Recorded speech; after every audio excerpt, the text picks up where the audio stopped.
Hello there. My name is John Forrester. Maybe you've heard this before. It's a YouTube channel about change and growth, and I'm a motivational speaker and a life coach, and I talk about this kind of stuff on a daily basis and try to help people while helping myself. Hopefully this helps. I'm gonna talk today about disappointing someone that you care about, because that is something that we need to work on. Because when someone is disappointed with you, that's about them. It's not about you. That you can't make anyone happy. It's not possible to make someone happy unless they can make themselves happy. So that's a really hard topic to address, because some people are like, well, I'm happy. I'm the happiest person alive. Well, are you? Then why are you angry? Or why are you upset? Or why are you whatever you are today? Because people want you to, they want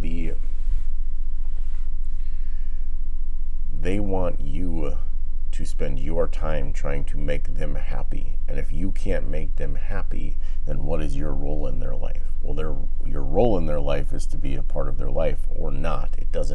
You don't have to be in somebody's life because they are your mom or your dad or your sister or your brother or your husband or your whatever lover or whatever these things are. You don't need these people in your life who are bringing you down, because people like to use disappointment as a fucking weapon. They like to use it as a thing that is like, well, I'm disappointed with you. I'm disappointed.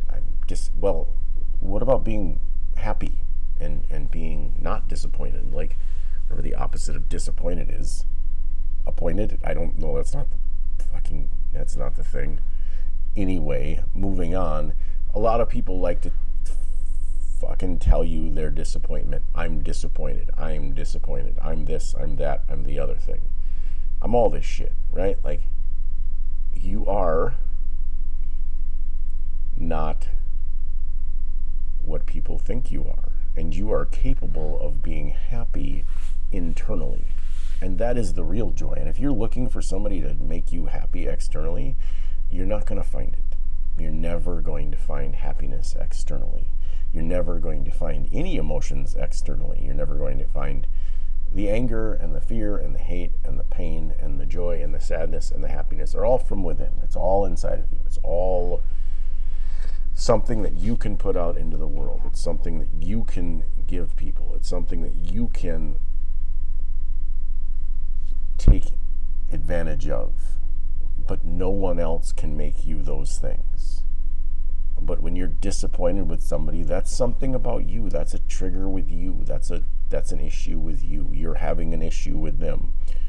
You're having an issue with someone else. You're having an issue. And it's difficult because we, as human beings,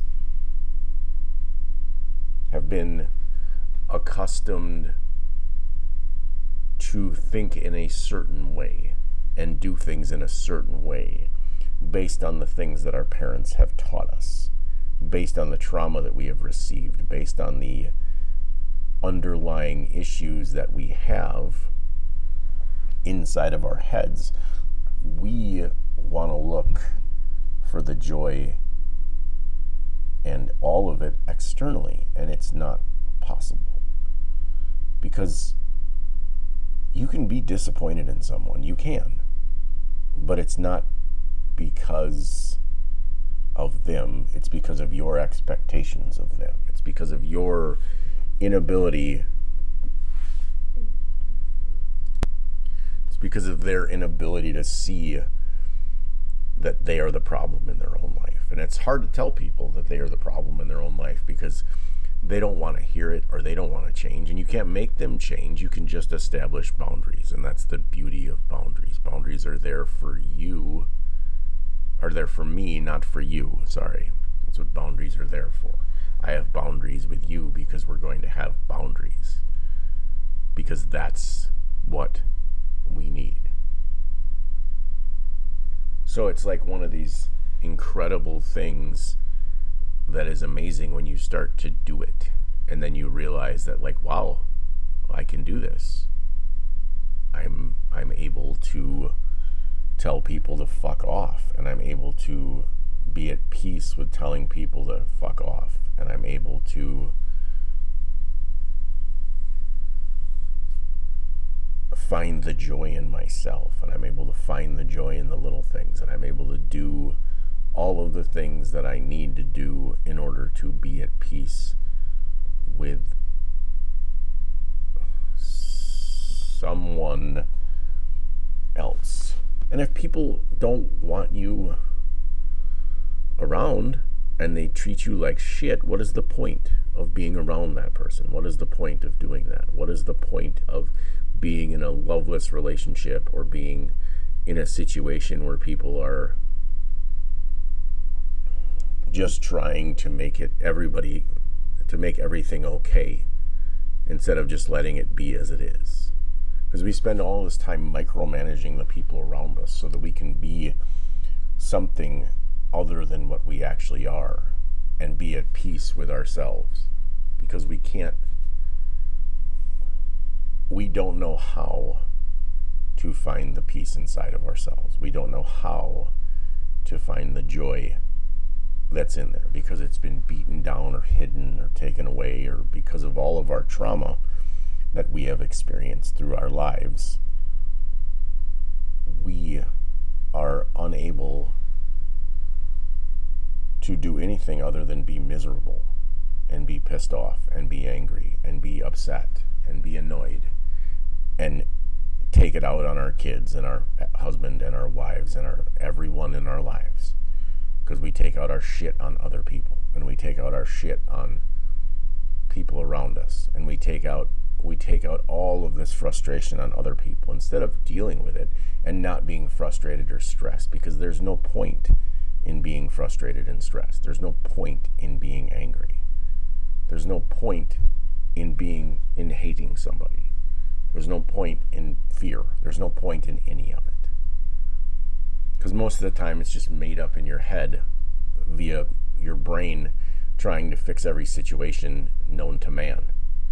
And it's being like, wow, look at that.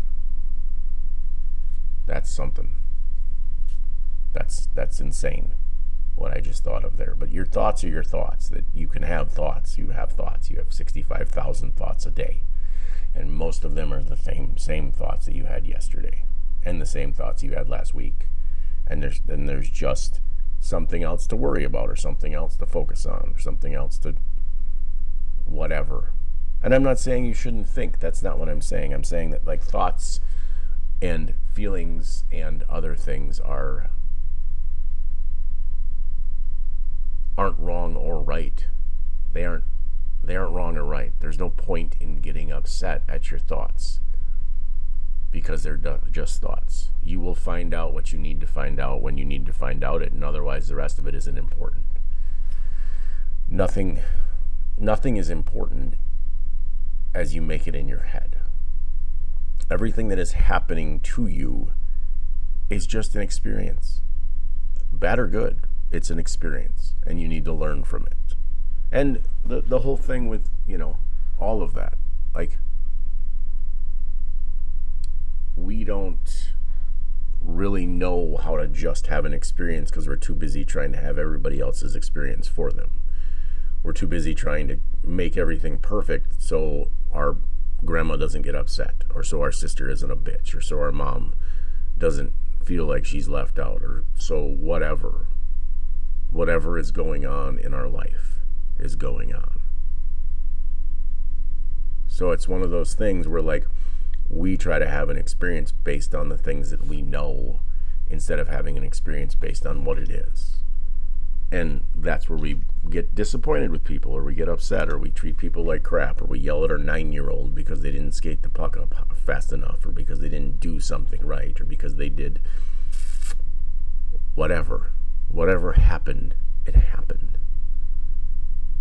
And as soon as we can deal with the trauma and deal with the way things happened, we can deal with the issues.